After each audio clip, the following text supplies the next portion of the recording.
वरदलक्ष्मी व्रत अत्यंत सौभाग्य देणारे व्रत, तत्काळ सर्व प्रकारची संपत्ती प्राप्त करणारे हे व्रत, पुत्र पौत्रादी संततीची वृद्धी होते या व्रताने, तर अवश्य करा। या वर्षी खूप दुर्मिळ योग आलेला आहे, खूप सुवर्ण संधी आपल्याला दिलेली आहे।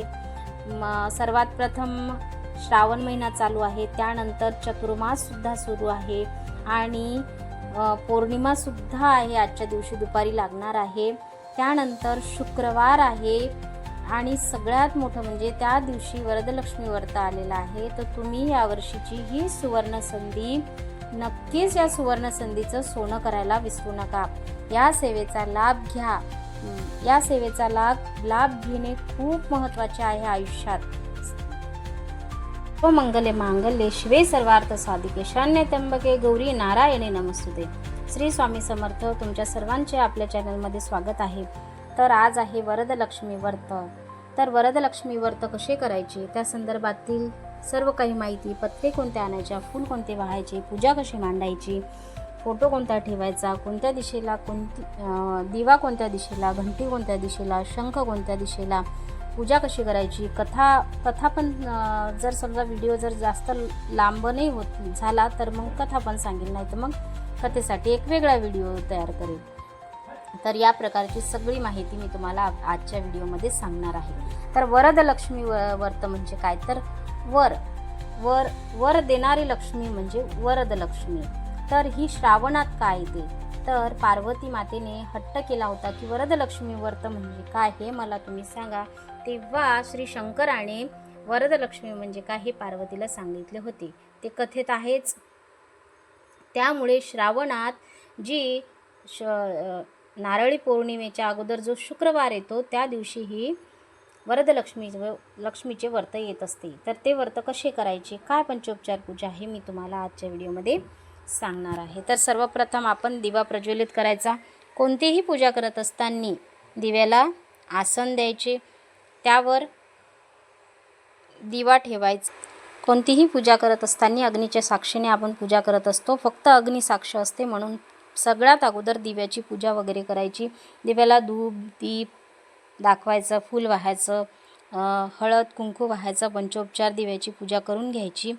त्यानंतर दिवा ठेवण्याची जागा, जेव्हा आपण पूर्व दिशेला तोंड करून बसतो, आपल्या समोरची दिशा पूर्व दिशा, देवाचे तोंड पश्चिमेला, तर आपल्या उजव्या हाताच्या या कोपऱ्यामध्ये दिवा प्रज्वलित करायचा, तो असतो आग्नेय कोन। मधात पूर्व दिशेला फोटो ठेवायचा, या दिशेला आपण कलश स्थापना करणार आहोत आणि या दिशेला आपली घंटी असते आणि या दिशेला आपला शंख असते। तर आपण सगळं काही मांडून घेऊ। अगोदर इथे शंख ठेवायचा, त्यानंतर या दिशेला घंटी ठेवायची। आपल्याकडे गजलक्ष्मी आहे म्हणून आपण या पूजेमध्ये गजलक्ष्मी सुद्धा मांडणार आहोत।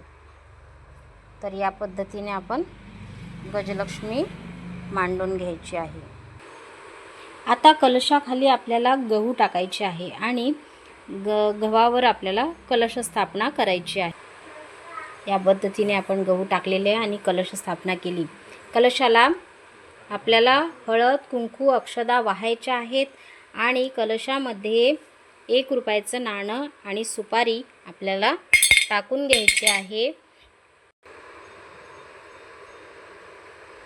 सर्वप्रथम पूर्व दिशेला, त्यानंतर पश्चिम, त्यानंतर उत्तर, त्यानंतर दक्षिण, अशा पद्धतीने आपल्याला कलशाची पूजा करायची आहे। त्याला कुंकू लावायचं आहे। तुम्हाला वाटलं तर तुम्ही स्वस्तिकही काढू शकता। कलशामध्ये हळदी कुंकू वाहायचं आहे, 1 फूल टाकायचं आहे आणि आता या कलशामध्ये आपल्याला हे असं तांदूळ भरायचे आहे। गळ्यापर्यंत, कलशाच्या गळ्यापर्यंत आपल्याला हे तांदूळ असे भरून घ्यायचे आहे आणि त्यावर पत्री लावायच्या आहेत, आंब्याच्या पत्री लावायच्या आहेत आपल्याला। अशा पद्धतीने आंब्याच्या पत्री लावायच्या नारळाला वरती कलावा बांधायचा आहे आणि ही तुमच्याकडं मुखवटा असेल तर तुम्ही तो मुखवटा तिथे मांडायचा आहे. नसेल तर मग तुम्ही त्यावर नारळ मांडा, तुमच्याकडे जर नसेल तर. त्यानंतर पंचोपचार सर्व काही पूजा करून घ्यायची आहे. आणि सगळ्यात महत्त्वाचं, आपल्याला श्रीयंत्राची पूजासुद्धा या पूजेमध्ये करायची असते. तर आपण हे श्रीयंत्र इथे मांडूया. त्याला स्नान घालून घेतलं पंचामृतानं. त्याची पंचोपचार पूजा मी अगोदर करून घेतलेली आहे. आपल्याकडे कमळगट्ट्याची माळ असते, ती त्याच्यावर श्रीयंत्रावर ठेवायची असते. पद्धतीने या प्रकारे पूजा तुम्ही दिवसभरात मांडून घेऊ शकता. पौर्णिमा 2 वाजताच्या नंतर लागणार होती म्हणून मी या पूजेला उशीर केला आहे. तर इथे आपल्याला कलशासमोर गणपती बाप्पांना विराजमान करायचं असतं. सगळ्यात अगोदर गणपती बाप्पांची पूजा वगैरे करायची, नंतर त्यांना विराजमान करायचं. त्यांना अक्षदा, फूल, गंध सगळं काही वाहायचं. आणि आपण आता ह्या ज्या पत्री आणलेल्या होत्या तर त्या कशाच्या आणल्या बघा मी. तर ह्या जांबाच्या पत्री आहे. तुम्ही 21 घेऊ शकता, नाही मिळालं तर 5 घ्या. त्यानंतर हे शमीपत्र आहे, ही तुळस आहे, लक्ष्मी माताला अतिप्रिय. त्यानंतर हे रामफळाचे आहे, हे प्राजक्ताचे पान आहेत. त्यानंतर ही पत्री बोरीची आहे. तुम्ही फळ फूल असं 21 प्रकारचे आणू शकता. हा बेल आहे, हे संत्र्याची पत्री आहे. त्यानंतर हे कण्हेर आहे, ही गोकर्ण म्हणजे अपराजिताचं आहे, हे डाळिंबाचे आहे. त्यानंतर हे जास्वंद आहे, हे सदाफुलीचं आहे, स्वस्तिकही म्हणतात कुठे त्याला. त्यानंतर ही निंबोणीचे आहेत आणि हे झेंडू आहे. मला एवढी पत्री मिळाली, मी एवढी आणली. तुम्हाला ज्या पद्धतीने जेवढी मिळत असेल त्या पद्धतीने तुम्ही पत्री जमा करायची. 21 घ्यायची प्रत्येकी, नाही तर मग 5, 7, 9 या प्रमाणात घ्यायची. काही फुलं आणायची. अशा पद्धतीने आपल्याला सगळी पत्री गोळा करायची असते या दिवशी. आणि इथे आपण विडा मांडणार आहोत. गणपती बाप्पासाठी विडा मांडायचा असतो. त्यानंतर नैवेद्यासाठी साखर, पाणी, प्रसादासाठी साखर आणि पाणी. मी तुम्हाला मांडणी दाखवत आहे फक्त. तर तुम्ही मांडणी करताना सर्वप्रथम गणपती बाप्पाची पूजा करून गणपती बाप्पांना मांडायचं आहे. त्यानंतर सगळ्यात अगोदर दिवा प्रज्वलित करायचा, शंख ठेवायचा, घंटी ठेवायची. त्यानंतर गणपती बाप्पाचं आसन करायचं, गणपती बाप्पांना मांडायचं.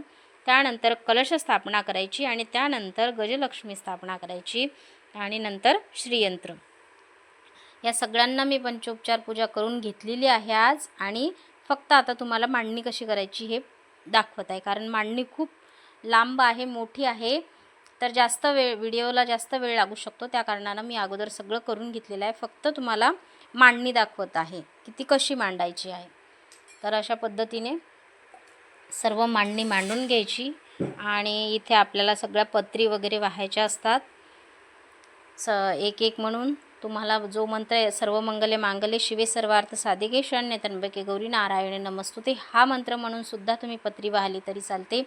तुम्हाला जर नाही तो येत, ओम नमो भगवते वासुदेवाय, तुम्ही कृष्णाचा जप करूनही ही सगळी पत्री तुम्ही महालक्ष्मी मातेला वाहू शकता.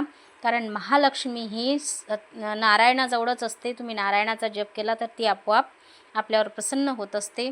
तुम्हाला नाही ते शक्य झालं, ओम महालक्ष्मी नमः असा मंत्र म्हणूनही तुम्ही हे सगळ्या पत्री महालक्ष्मीला वाहू शकता. त्यानंतर सेवा काय करायच्या, तर श्रीसूक्त म्हणायचं आहे. श्रीयंत्रावर श्रीसूक्त म्हणून तुम्ही कुंकुमार्चन करू शकता. आणि ते कुंकू उद्या राखी असते, तर ते आपल्या भावाला तुम्ही आपल्या माहेरी लावायसाठी, तिलक करायसाठी घेऊन जाऊ शकता. तर हे एक खूप महत्त्वाचा पॉईंट आहे, हे लक्षात असू द्या. त्यानंतर पुरुष सूक्त म्हणा एक वेळेस, त्यानंतर विष्णू सहस्त्रनाम म्हणा एक वेळेस. सगळं 16-16 वेळेस म्हणायचं असते, पण आपण सगळं जर 16-16 वेळेस म्हणत बसलो तर तेवढा टाईम कोणाकडेच नाही आहे. 3-4 तास लागतात पूजेला, बाकीचे कामही असतात घरातली. त्या कारणानं एक वेळेस तरी म्हणा तुम्ही. 16 वेळेस महालक्ष्मीचा मंत्र म्हणा, 16 वेळेस विष्णू गायत्री मंत्र म्हणा, त्यानंतर 16 वेळेस कुबेर मंत्र म्हणा, व्यंकटेश स्तोत्र एक वेळेस म्हणा, विष्णू सहस्त्रनाम एक वेळेस म्हणा. ह्या सेवा तुम्ही आजच्या दिवशी करायच्या असतील. योग पहा यावर्षी कसा आलेला आहे, चतुर्मास. त्यानंतर आहे श्रावण महिना. तिसरी गोष्ट म्हणजे पौर्णिमा आहे, आणि चौथी गोष्ट म्हणजे शुक्रवारही आहे, आणि पाचवी गोष्ट म्हणजे वरदलक्ष्मी व्रत आहे. तर हा योग तुम्ही जाऊ देऊ नका. तर अशा पद्धतीने सगळी तुम्ही पूजा वगैरे मांडणी करून घ्या, आणि पूजा वगैरे करून मांडणी वगैरे करून मग त्यानंतर तुम्ही आरती करा, यथासांग उद्यापन करा, आईची देवीची पूजा करा, आईला प्रार्थना करा, माझ्या घरून भरून राहू दे, माझं घर आनंदानं भरू दे. आणि उद्यापन काही नाही, तुम्ही 5 सवासणीला बोलवा, त्यांना हळदी कुंकू द्या. यथासांग तुमच्या घरी खायला थोडंसं काहीतरी खीर वगैरे बनवा, ती थोडी थोडी द्या. नाही शक्य तर तुम्ही एक खारीक घ्यायची, थोडेसे तांदूळ घ्यायचे आणि त्यांची ओटी भरायची 5 जणीची, किंवा मग हळदी कुंकालाही बोलवा, त्यांना थोडं चहा वगैरे करा. असं तुम्ही याचं उद्यापन करू शकता उद्या, किंवा मग आज संध्याकाळी केलं तरी चालतं. उद्या जर तुम्हाला गावाला जायचं असेल तर आज संध्याकाळीही केलं तरी चालतं. जागरण वगैरे पण करत असतात. जर तुमच्याकडून शक्य झालं तर भजनी वगैरे मंडळी ठेवायची आणि जागरणही करायचं. सगळ्यात उत्तम योग आहे. वरदान देणारं हे व्रत आहे. मग तुम्हाला जर एखादी गोष्ट जर तुमची होत नसेल, जर खूप अडचणी येत असतील, तर तुम्ही हे जे व्रत आहे ते आवर्जून करा. अशा प्रकारे आपण हे व्रत करू शकतो. तर माझे व्हिडिओ तुम्हाला जर आवडत असतील तर माझ्या चॅनलला लाईक करा, शेअर करा, सबस्क्राईब करा, आणि शेअर करायला विसरू नका. भेटूया एका अशाच व्हिडिओला घेऊन. आणि हो, मी जे वरदलक्ष्मी व्रताची कथा आहे तो लगेच एक व्हिडिओ बनवणार आहे स्पेशल कथावर, कारण कथाच 9-10 मिनटाची आहे. तर तो व्हिडिओ स्पेशल बनवेल मी कथेवर. तर तुम्ही तो व्हिडिओ पाहून कथा श्रवण करायची आहे. तुमच्याकडून काहीही सेवा नाही करणं झाली तर तुम्ही ती कथा तरी श्रवण करा. तर चला भेटूया मग एका अशाच व्हिडिओला घेऊन. श्री स्वामी समर्थ.